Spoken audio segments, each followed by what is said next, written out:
ಇವತ್ತು ನಮ್ಮ ಮನೆಯಲ್ಲಿ ನೀರು ದೋಸೆ ಮತ್ತು ಚಟ್ನಿ. ನೀರು ದೋಸೆ ಮಾಡೋ ಮೊದಲು ನಾನು ಸ್ವಲ್ಪ ಕಾವಲಿ ಬಿಸಿ ಆದಮೇಲೆ ಎಣ್ಣೆ ಸವರಿದ್ದೀನಿ. ಎಣ್ಣೆ ಸವರಿದರೆ ಮಾತ್ರ ನೀರು ದೋಸೆ ಚೆನ್ನಾಗಿರುತ್ತೆ.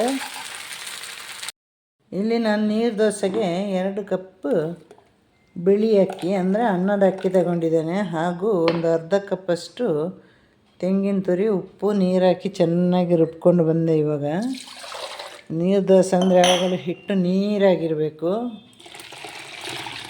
ಇನ್ನು ಉಪ್ಪಿನ ಅಗತ್ಯ ಇಲ್ಲ. ಇದಕ್ಕೆ ಇವತ್ತು ಗ್ರೀನ್ ಚಟ್ನಿ ಮಾಡ್ತಾಯಿದ್ದೀನಿ. ಈ ಅಳತೆಗೆ ಇರಬೇಕು ನೋಡಿ ನೀರು ದೋಸೆಯ ಹಿಟ್ಟು. ಇವತ್ತು ನೀರು ದೋಸೆಗೆ ಗ್ರೀನ್ ಚಟ್ನಿ ಮಾಡ್ತಾಯಿದ್ದೀನಿ. ಒಂದು 5-6 ಹಸಿಮೆಣಸಿನಕಾಯಿ ತಗೊಂಡಿದ್ದೇನೆ, ಒಂದು ತುಂಡು ಶುಂಠಿ, ಸ್ವಲ್ಪ ಹುಣಸೆಹಣ್ಣು, ನೀರು ಹಾಕಿ ರುಬ್ಬಿ ಬರ್ತೀನಿ. ಮತ್ತು ಒಗ್ಗರಣೆ ಕೊಟ್ಟರೆ ಆಯಿತು. ಗ್ರೀನ್ ಚಟ್ನಿಗೆ ರುಬ್ಬಿದ್ದಾಯಿತು. ಇನ್ನು ಇದಕ್ಕೆ ಒಂದು ಒಗ್ಗರಣೆ ಕೊಡೋಣ ಅಲ್ವಾ. ನೋಡಿ,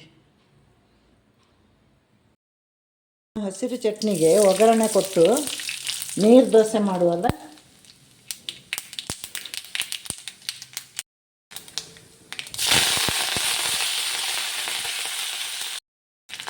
ಒಗ್ಗರಣೆ ಆಯಿತು.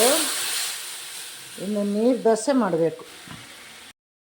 ಈ ನೀರು ದೋಸೆ ಮಾಡುವಾಗ ಕಾವಲಿ ಚೆನ್ನಾಗಿ ಬಿಸಿಯಾಗಿರಬೇಕು. ನಾವು ದೋಸೆ ಒಯ್ಯುವಾಗ ಫ್ಲೇಮನ್ನ ಹೈಯಲ್ಲಿ ಇಟ್ಕೊಳ್ಬೇಕು. ಆಮೇಲೆ ದೋಸೆ ಒಯ್ದ ಫ್ಲೇಮನ್ನ ಮೀಡಿಯಮ್ ಸೈಜಲ್ಲಿ ಇಟ್ಟರೆ ಸಾಕು.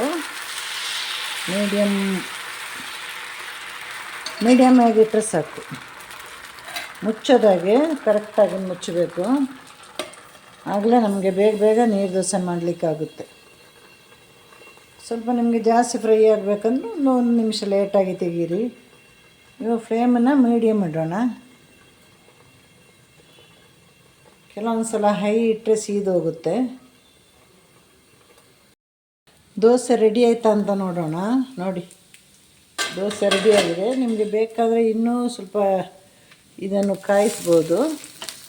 ಅಂದರೆ ಸ್ಮೂತಾಗಿದ್ದರೆ ಚಟ್ನಿಗೆ ಚೆನ್ನಾಗಿರುತ್ತೆ. ನೋಡಿ, ಸೂಪರಾಗಿರುವ ನೀರು ದೋಸೆ. ಇಲ್ಲಿ ನಮ್ಮ ಬಿಸಿ ಬಿಸಿ ದೋಸೆ ಮತ್ತು ಪಟ ಚಟ್ನಿ ಕೂಡ ರೆಡಿಯಾಗಿದೆ. ಎಲ್ಲರೂ ಮನೆಯಲ್ಲಿ ಹೀಗೆ ಮಾಡಿ ನೋಡಿ. ಸಾರಿಲ್ಲ ಅಂದರೆ ಈ ಥರ ಪಟ ಚಟ್ನಿ, ಬಿಸಿ ಬಿಸಿ ದೋಸೆ, ಗ್ರೀನ್ ಚಟ್ನಿ ಒಳ್ಳೆ ಕಾಂಬಿನೇಷನ್ ನೀರು ದೋಸೆಗೆ. ಎಲ್ರಿಗೂ ಟಾಟಾ ಬಾಯ್, ಸಿ ಯು, ಟೇಕ್ ಕೇರ್.